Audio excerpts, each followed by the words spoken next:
அனைவருக்கும் வணக்கம். நிறைய பெற்றோர்கள் கேட்டுக்கொண்டதுனால 6 முதல் 9 மாத குழந்தைகளுக்கு எந்தெந்த உணவு கொடுக்கறத பற்றி ஒரு வீடியோ போட போகிறோம். வர்ற சண்டே 12ஆம் தேதி மே மாதம் இதில் நம்ம சேனலில் ரிலீஸ் பண்ணுறோம். இந்த டாப்பிக்கில் நான் என்னென்ன விஷயம் பற்றி பேச போகிறேங்கிறது இதில் நான் சொல்கிறேன்.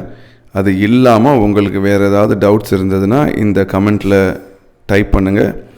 அந்த டாபிக் ப்ரிப்பேர் பண்ணும்போது அந்த கேள்விக்கான பதிலையும் நான் கவர் பண்ணி ஆன்சர் பண்ணுறேன்.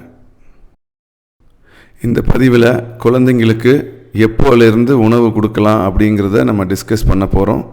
அதே மாதிரி எந்த நேரத்தில் கொடுக்கறது, ஒரு நாளைக்கு எத்தனை தடவை கொடுக்கறது அப்படிங்கிறதுக்கான விளக்கங்கள் எல்லாம் நம்ம கொடுக்க போகிறோம். அதே மாதிரி குழந்தைங்களுக்கு உணவு கொடுக்கும்போது உணவின் பதம் எந்த மாதிரி இருக்கணும், ஆரம்ப ஸ்டேஜில் எப்படி இருக்கணும், அதுக்கப்புறம் 1 or 2 monthsக்கு அப்புறம் நம்ம கன்சிஸ்டன்சி எப்படி மாற்றணுங்கிற விவரங்கள் எல்லாம் அதில் நான் சொல்ல போகிறேன். அதுக்கப்புறம் நம்ம என்னென்ன உணவுகள் கொடுக்கலாம், என்ன காய்கறிகள் கொடுக்கலாம், என்ன பழங்கள் கொடுக்கலாம், என்ன தானியங்கள் கொடுக்கலாம், அதெல்லாம் நம்ம எப்படி ப்ரிப்பேர் பண்ணுறது அப்படிங்கிறதான விளக்கங்கள் எல்லாம் நம்ம இந்த டாப்பிக்கில் டிஸ்கஸ் பண்ண போகிறோம்.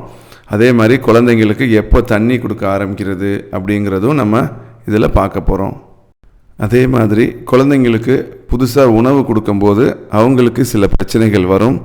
அதோட அறிகுறிகள் என்ன, அந்த பிரச்சனைகள் வரும்போது அதற்கான தீர்வுகள் நம்ம என்னென்ன செய்யணும் அப்படிங்கிறதும் இதில் டிஸ்கஸ் பண்ண போகிறோம்.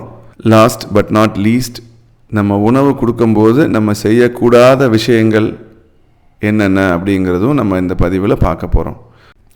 நம்ம சேனலில் இது வரைக்கும் சப்ஸ்கிரைப் பண்ணாமல் இருந்தீங்கன்னா சப்ஸ்கிரைப் பண்ணுங்கள். மறக்காமல் பெல் பட்டனை ப்ரெஸ் பண்ணுங்கள்.